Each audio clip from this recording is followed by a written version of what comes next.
नमस्ते दोस्तों, आशा करता हूँ आप सब अच्छे होंगे, स्वस्थ होंगे, आपकी पढ़ाई-लिखाई सही दिशा में चल रही होगी। मेरा नाम है प्रकाश और स्वागत करता हूँ आप सबका सरकारी परीक्षा के यूट्यूब चैनल पे, जहाँ पे इस यूट्यूब सीरीज़ में करंट अफेयर की सीरीज़ में हम डिस्कस करते हैं इंपॉर्टेंट करंट अफेयर्स को, हाल-फिलहाल में घटी हुई घटनाओं को, मल्टीपल चॉइस क्वेश्चन्स के फॉर्म में, जैसा कि हमारे एग्ज़ाम में आते हैं।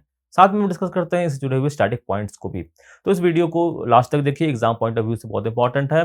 सभी क्वेश्चन्स एग्ज़ाम के लिए ही बनाए हुए हैं और इन्हें आपको अच्छे से देखना है। उसे ज़रूर स्टैटिक पॉइंट्स जो भी है उनको भी रिवाइज़ करते हुए चलना है। एक नोट्स बना के चलेंगे तो बहुत बेहतर रहेगा। तो स्टार्ट करते हैं विद वेरी फर्स्ट क्वेश्चन। आपकी स्क्रीन के ऊपर रहा ये प्रश्न कहता है कि who has launched a single sign in portal Meri Pehchaan. एकल साइन इन पोर्टल मेरी पहचान का उद्घाटन किसने किया है? Option number A Ashwini Vaishnaw, B Rajeev Chandrasekhar, C Rajnath Singh या डी नरेंद्र मोदी। सही उत्तर है option number D Narendra Modi, जो कि भारत के प्रधानमंत्री हैं। उन्होंने ही उद्घाटन किया है किसका? मेरी पहचान पोर्टल का। अभी मेरी पहचान पोर्टल क्या है? तो मेरी पहचान पोर्टल एक सिंगल पोर्टल है जहाँ पे लाइक आप लॉगिन करोगे तो अपने आधार कार्ड से लॉगिन किया तो ये आपका डिजी लॉकर की तरह काम करेगा। यहाँ पे जो भी आपकी जो स्कीम्स हैं, वो भी आपको देखने को मिलेंगे, जहाँ पे आप एनरोल्ड हैं, जहाँ पे आपके को बेनिफिट्स हो रहे हैं, तो वो सारी चीज़ें आपको यहाँ पे देखने को मिलेंगी, ठीक है? इसके अलावा अन्य प्लेटफ़ॉर्म्स भी लॉन्च किए गए हैं, जैसे कि एक प्लेटफ़ॉर्म लॉन्च किया गया इंडिया स्टैक डॉट ग्लोबल। तो जो भारत की जो भी इस तरह की सेवाएँ हैं की प्रोजेक्ट्स हैं, उनके बारे में विश्व भर में मतलब एक ग्लोबली जो है वो लोगों को यहाँ पे इसकी जानकारी मिल पाएगी, ठीक है? तो आधार, यूपीडीआई, डिजिलॉकर, कोविन वैक्सीन प्लेटफ़ॉर्म, इन सब के बारे में यहाँ पे इन्फॉर्मेशन प्राप्त हो जाएगी, ठीक है? माई स्कीम एक और सेवा लॉन्च की गई है, जिसमें क्या हुआ कि जो भी स्कीम के लिए आप एलिजिबल हैं, जो भी स्कीम्स के आप बेनिफिशियरी हो सकते हैं, वहाँ पे आपको उसकी जानकारी दी जाएगी। तो माई स्कीम भी एक पोर्टल है इम्पोर्टेंट। सबकी सारे जो पोर्टल्स हैं, सारे से सवाल बन सकते हैं। आपको सारे पोर्टल्स के नाम और उसके रिलेटेड जो भी इन्फॉर्मेशन है, वो आपको पता होनी चाहिए, ठीक है? और जो अन्य प्लेटफ़ॉर्म लॉन्च किए, उसमें जैसे कि डिजिटल इंडिया भासिनी भासिनी, जिसमें क्या हुआ कि जो इंटरनेट सर्विसेज़ वो आप इंडियन लैंग्वेजेज़ में अपनी मातृभाषा में भी प्राप्त कर पाएँगे, ठीक है? डिजिटल इंडिया जैसे ये एक स्टार्टअप्स के लिए बनाया गया प्लेटफ़ॉर्म है, ठीक है? तो ये सारी चीज़ें हैं, ये किस अवसर पर लॉन्च किए गए थे? लॉन्च किए गए थे डिजिटल इंडिया वीक के अवसर पर, जो कि 4 से 9 जुलाई तक चल रहा है, अभी भी जारी है। तो डिजिटल इंडिया प्रोजेक्ट के थ्रू ही ये सब सारी स्कीमें हैं, वो लॉन्च की गई हैं, ओके? सारी स्कीम्स इम्पोर्टेंट हैं। आप चाहो तो इसकी स्क्रीनशॉट ले सकते हैं और जो नोट्स बना लें तो बेहतर रहेगा और जो भी स्कीम्स हैं उनका क्या काम है, ये आपको साथ-साथ पता होना चाहिए, ठीक है? अब दोस्तों बढ़ेंगे अगले सवाल, सवाल संख्या 2 पर। सवाल संख्या 2 कहता है कि who has been appointed as chief executive officer and managing director of private life insure Aviva life insurance company. निजी जीवन बीमा company Aviva life insurance company के मुख्य कार्यकारी अधिकारी और प्रबंध निदेशक के रूप में किसे नियुक्त किया गया है? ये प्रश्न है। ऑप्शन देख लेते हैं। ए कमलेश राव, बी अमित मलिक, सी अशित रथ या डी सतीश्वर बालकृष्णन। दोस्तों सही उत्तर है ऑप्शन नंबर सी असित रथ। असित रथ को अपॉइंट किया गया क्या? सीईओ किसका? अविवा लाइफ इंश्योरेंस का। इसके बारे में और बातें जानते हैं। तो असित रथ जो है वो 11 जुलाई से अपना पदभार संभालेंगे और अमित मलिक जो इनसे पहले इनकी पोस्ट पर थे, उन्होंने अपनी सेवाएँ छोड़ दी हैं। तो अमित मलिक को रिप्लेस कर रहे हैं कौन? असित रथ, ठीक है? ये है असित रथ और ये अभी क्या है, ये सीईओ हैं किसके? Presidential Myanmar life insurance services के और 22 वर्षों का इनका अनुभव रहा है बैंकिंग और इंश्योरेंस सेक्टर में। ठीक है, अविवा इंडिया की बात करें तो एक जॉइंट वेंचर है किसके बीच में? Dabur investment corporation and Aviva international holdings. इन दो कंपनियों का जॉइंट वेंचर कौन सा है? अविवा इंडिया, ठीक है? अविवा क्या है? यूके बेस्ड इंश्योरेंस ग्रुप है। अविवा ग्रुप कहाँ का बेस्ड है? यूके का बेस्ड है। यूके में मतलब अविवा जो मेन है यूके में और उसका जो इंडिया का जो बिज़नेस है वो जॉइंट वेंचर किसका किसका? डाबर इन्वेस्टमेंट कॉर्प का एंड अविवा इंटरनेशनल होल्डिंग का। मतलब इस अविवा कंपनी जो यूके में है और Dabur international Dabur invest corporation दोनों मिलके इन्होंने अविवा इंडिया कंपनी को खोला है। आगे बढ़ते हैं, अगले सवाल पर पढ़ते हैं। सवाल संख्या 3 कहता है कि prime minister Narendra Modi has unveiled a 30 feet tall statue of freedom fighter Alluri Sitarama Raju in which district of Andhra Pradesh. प्रधानमंत्री नरेंद्र मोदी ने आंध्र प्रदेश के किस जिले में स्वतंत्रता सेनानी अलूरी सीतारामन राजू की 30 फीट ऊंची प्रतिमा का अनावरण किया है? ऑप्शन क्या है? ए ईस्ट गोदावरी, बी अनंतपुर, सी चित्तूर या डी वेस्ट गोदावरी। दोस्तों सही उत्तर है ऑप्शन नंबर ए ईस्ट गोदावरी। तो इनकी जो प्रतिमा है 30 फीट की, ये ब्रॉन्ज की प्रतिमा स्टैच्यू ये रिवील की गई है कहाँ पे? भीमाड़ा वन में, जो कि ईस्ट गोदावरी डिस्ट्रिक्ट में है। ईस्ट गोदावरी डिस्ट्रिक्ट, ये आपको याद रखना है। अल्लूरी सीतारमण राजू, ये याद रखना है इनका नाम, क्योंकि ये बहुत इंपॉर्टेंट है। आप में से हो सकता है कई लोग या हम में से कई लोग इनका नाम नहीं जानते होंगे, क्योंकि ये ऐसे जो फ्रीडम फाइटर्स हैं, इनके बारे में बहुत अधिक जानकारियाँ उपलब्ध हो नहीं पाती हैं। तो इन जो फ्रीडम फाइटर्स हैं, इनके प्रश्न कभी-कभी इंपॉर्टेंट होते हैं, इसलिए प्रश्न एग्ज़ाम में पूछे भी जाते हैं और साथ ही साथ हमें इनके बारे में ज़रूर जानना चाहिए, क्योंकि इनका भी जो योगदान है, वो कम नहीं रहा है।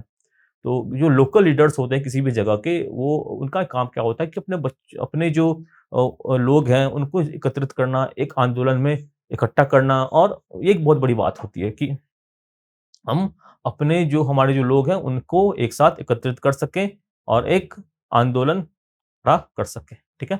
For good, obviously for good reasons. तो ये जो स्टैच्यू की बात करें तो 15 टन का स्टैच्यू है और इसका दाम 3 करोड़ रुपए है, ठीक है? क्षत्रिय सेवा समिति के द्वारा ये एस्टैब्लिश्ड किया गया है, ठीक है? एएसआर नगर इन भीमरावन, भीमरावन जगह का नाम है जहाँ पे एस्टैब्लिश्ड किया गया, तो ये नाम भी इम्पोर्टेंट है, भीमरावन, ठीक है? अगर इनकी बात करें तो 1897 और 1898 में के अराउंड इनका जन्म हुआ था और गुरिल्ला रेजिस्टेंस का इन्होंने क्या किया था, आंदोलन किया था ब्रिटिश के खिलाफ। तो ब्रिटिश जो गुरिल्ला युद्ध वॉरफेयर था, जो कि मराठाओं का भी एक वॉरफेयर रहा है फेमस, और जिसमें क्या होता है कि जो एक गुरिल्ला की तरह, मतलब एक यहाँ से कोई सेना गुज़र रही है, तो आस-पास किसी जंगल में छुपे हुए होते हैं और यहाँ से एक गुरिल्ला की तरह इन पे अटैक किया जाता है, ठीक है? यही गुरिल्ला वॉरफेयर इसे कहते हैं। तो इसके लिए भी ये जाने जाते थे। तो इनकी प्रतिमा का अनावरण हुआ है ईस्ट गोदावरी डिस्ट्रिक्ट में भीमरावन नामक जगह में, ये आपको पता होना चाहिए। और 15 टन की मूर्ति है, ठीक है? किस चीज़ की मूर्ति है? ब्रॉन्ज की मूर्ति है। ओके? तो इसी के साथ आगे बढ़ते हैं, अगले सवाल पे आते हैं। सवाल संख्या 4 कहता है कि recently Padmashri awardee Tarun Majumdar has passed away at the age of 91। He was a Bengali dash. हाल ही में पद्मश्री पुरस्कार से सम्मानित तरुण मजूमदार का 51 वर्ष की आयु में निधन हो गया है। वह एक बंगाली डैश थे। Option number A poet, B लेखक, सी लीडर या डी फिल्म मेकर। कवि, लेखक, नेता या फिल्म निर्माता क्या थे ये? तो सही उत्तर है option number D film maker. Film maker थे तरुण मजूमदार। तो ये बंगाली सिनेमा के मशहूर फ़िल्म मेकर थे। छूट गया यहाँ पे सिनेमा, बंगाली सिनेमा, ठीक है? बंगाली सिनेमा के मशहूर फ़िल्म मेकर थे। 51 वर्ष की आयु में इनका निधन हो गया और 8 जनवरी 1931 को इनका जन्म हुआ था, कहाँ पे? बंगाल में, जो कि उस वक़्त ब्रिटिश इंडिया का पार्ट था। इनके पिताजी बृजेंद्रनाथ मजूमदार एक ही फेमस फ्रीडम फाइटर भी थे। इनकी कुछ खास अगर स मूवियों की बात करें तो कंचर स्वर्ग 1962, पालातक 1963, कुलिची 1971, श्रीमान पृथ्वीराज 1972, बालिका वधू 1976, थंगनी 1974, गणदेतवा 1978, दादर कृति 1980, भालो भालोबासा भालोबासा 1986। ये इनकी कुछ इंपॉर्टेंट फ़िल्में जिनके ये डायरेक्टर रहे हैं और इन्हें 4 नेशनल अवार्ड्स मिल चुका है, 7 बिफ्जा अवार्ड भी मिल चुका है, 5 फ़िल्म फेयर अवार्ड भी मिल चुका है और आनलोक अवार्ड भी मिल चुका है। साथ ही साथ इन्हें भारत का 14 सर्वश्रेष्ठ नागरिक पुरस्कार पद्मश्री भी 1990 में मिल चुका है। तरुण मजूमदार नाम याद रखिए, इनसे जुड़े सवाल पूछे जा सकते हैं। बढ़ते हैं अगले सवाल। सवाल संख्या 5 पर कहता है कि how many total medals have been won by India boxers in Elorda cup. Elorda cup 2022 में भारतीय मुक्केबाजों ने कितने पदक जीते हैं? बेसिकली क्या है, एक इंडियन ये बेसिकली यूथ वर्ल्ड चैंपियनशिप था, किसका? बॉक्सिंग का। तो 14 मेडल इसमें भारत ने जीते हैं, ठीक है? तो इसकी बात करें तो ये यूथ वर्ल्ड बॉक्सिंग चैंपियनशिप में अल्फिया पठान और गीतिका, इन्होंने भारत की तरफ से गोल्ड भी जीता है, ठीक है? ये जो कॉम्पिटिशन है, टूर्नामेंट है, कहाँ खेला जा रहा था? एल्डोरा कप, ये खेला जा रहा है कजाकिस्तान में। और कलवानी श्रीनिवासन एंड जामुन ने क्या किया है? सिल्वर मेडल जीता है। कलवानी श्रीनिवास एंड जमुना बोरो, ये सारे नाम इंपॉर्टेंट हैं, इनसे जुड़े ऐसे सवाल पूछ सकते हैं, ये किस खेल से संबंधित हैं? साथ ही साथ इनके पदक की बात करें तो गीतिका और अल्फिया पठान का नाम इंपॉर्टेंट अधिक है, क्योंकि इन्होंने गोल्ड मेडल भी जीता है, तो यहाँ से सवाल अधिक बनने की संभावना है, ठीक है?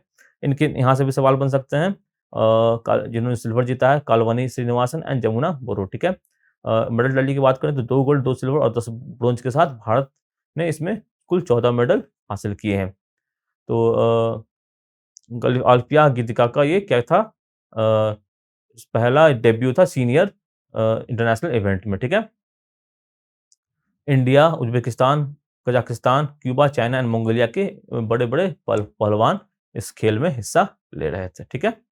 एल्डोरा कप नाम याद रखिएगा, बॉक्सिंग का कप है और साथ ही साथ जो एक खिलाड़ी जिन्होंने भारत का नाम यहाँ पे रोशन किया है, इनका नाम भी याद रखना ज़रूरी है। 14 मेडल भारत ने जीते हैं और 2 गोल्ड जीते हैं। ये इन्फॉर्मेशन में इंपॉर्टेंट है। आगे बढ़ेंगे, अगले सवाल पे बढ़ते हैं। सवाल संख्या 6 कहता है कि who has become second woman to win prestigious field medals for mathematics? गणित के लिए प्रतिष्ठित फील्ड मेडल जीतने वाली दूसरी महिला कौन बन गई हैं? ऑप्शन नंबर ए है मरियम मिराखंजानी, बी है मरियाना विजोस्कवा, सी है कैथरीन जॉनसन या डी है राचल डेली। सही उत्तर है ऑप्शन नंबर बी मरियाना विजोस्कवा। ये फील्ड मेडल जिसे कि नोबेल प्राइज फॉर मैथमेटिक्स का भी कहा जाता है, ये जीतने वाली ये दूसरी महिला बनी है। पहली महिला थी कौन? मरियम मिर्जा खनानी, जो कि ईरान से थी। तो ये देखो, अब ये फील्ड मेडल है, क्या कहा जाता है इसे? नोबेल प्राइज ऑफ मैथमेटिक्स कहा जाता है। ये 4 साल पर दिया जाता है। लास्ट ये 2018 में दिया गया था और अब ये 2022 में दिया गया है। ठीक है? तो इन्होंने क्या किया है, 400 साल पुराने पज़ल को इन्होंने क्या किया है, उसको सॉल्व करने का काम किया है। ठीक है? अदर फील्ड मेडल्स की बात करें तो फ्रांस के हुगो डोमिनिल कॉपिन को मिला है, जो कि यूनिवर्सिटी ऑफ जेनेवा से थे। ब्रिटेन के जेम्स मायनार्ड को मिला है और जून हो ऑफ प्रिंसटन यूनिवर्सिटी को मिला है। 3 और लोगों को मिला है। तो ये 4 साल पे दिया जाता है और उन्हें दिया जाता है जिनकी एज 40 से कम है। ये इसके लिए क्राइटेरिया होता है कि जो मैथमेटिशियंस होने चाहिए उनकी एज 40 से कम होनी चाहिए। कौन सा अवार्ड है ये? फील्ड्स मेडल दिया जाता है मैथमेटिक्स के लिए and also known as Nobel prize for mathematics. तो सवाल यहाँ से ऐसे भी बन सकते हैं कि नोबेल प्राइज ऑफ मैथमेटिक्स कौन से अवार्ड को कहा जाता है? ठीक है? तो only previous female recipient of field medal was Iranian mathematician Maryam Mirzakhani. इससे पहले जैसा कि मैंने बताया कि मरियम मिर्जा खंजानी जो थी, जो कि ईरान से थी, इन्हें ये ऐसी महिला जिन्हें पहला फील्ड मेडल मिला है। ठीक है? मतलब फील्ड मेडल पाने वाली ये पहली महिला है विश्व की। मरियम मिर्जा खंजानी, ये नाम इम्पोर्टेंट है। स्टैटिक जीके के फॉर्म में सवाल बन सकता है।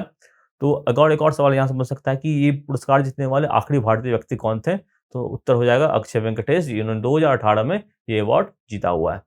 आगे बढ़ेंगे दोस्तों, अगले सवाल पे आते हैं। सवाल संख्या 7 कहता है कि IAS officer Vijay Kumar Janjua has been appointed as the new chief secretary of which state? IAS अधिकारी विजय कुमार जनुजा को किस राज्य का नया मुख्य सचिव नियुक्त किया गया है? ऑप्शन है महाराष्ट्र, बी पंजाब, सी उत्तर प्रदेश या डी हिमाचल प्रदेश। दोस्तों सही उत्तर है ऑप्शन नंबर बी पंजाब। तो पंजाब के हैं ये 1989 बैच का अफसर विजय कुमार जनुजा। इन्होंने अनुरुद्ध तिवारी को रिप्लेस किया है और अलग-अलग डिपार्टमेंट से पंजाब सरकार में काम कर चुके हैं। इसके रूरल डेवलपमेंट में, लेबर एंड हस्बेंड्री में, और ये सेंट्रल के लिए में 3 साल के डायरेक्टर के रूप में काम कर चुके हैं। ठीक है? तो काफ़ी इंपॉर्टेंट ये आईएएस अफसर है 1989 बैच के विजय कुमार जनुजा और ये पंजाब के सेक्रेटरी बने हैं। तो इनका नाम इंपॉर्टेंट है। अपॉइंटमेंट्स के टर्म में इनका नाम काफ़ी इंपॉर्टेंट हो जाता है। सवाल संख्या 8 कहता है कि which of the following country has announced equal pay for male and female cricketers?